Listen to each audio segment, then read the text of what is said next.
আজ চাঁদ দেখা যাওয়ার মাধ্যমে পবিত্র রমজান মাসের রোজা শুরু হয়েছে। মুসলিম বিশ্বের কোটি কোটি ধর্মপ্রাণ মানুষ আজ থেকে এক মাসব্যাপী রোজা রাখবে। রোজা হলো ইসলাম ধর্মের একটি গুরুত্বপূর্ণ ইবাদত, যেখানে মুসলিমরা সূর্যোদয় থেকে সূর্যাস্ত পর্যন্ত খাদ্য, পানীয় ও অন্যান্য শারীরিক চাহিদা থেকে বিরত থাকে। রমজান মাসের উদ্দেশ্য হলো আত্মশুদ্ধি, আল্লাহর প্রতি অনুগত্য ও সংযমের প্রশিক্ষণ গ্রহণ করা।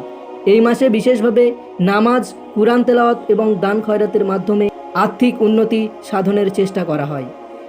ভারত সহ বিশ্বের বিভিন্ন দেশের মুসলিমরা এই পবিত্র মাসে বিশেষভাবে তারাবি নামাজ, দান খয়রাত ও প্রার্থনা আল্লাহ তাআলার নিকট করে থাকে।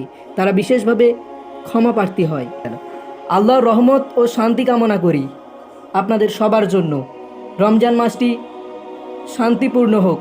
আমাদের পাবলিক সংবাদের তরফ থেকে আপনাদের জন্য শুভ কামনা রইল।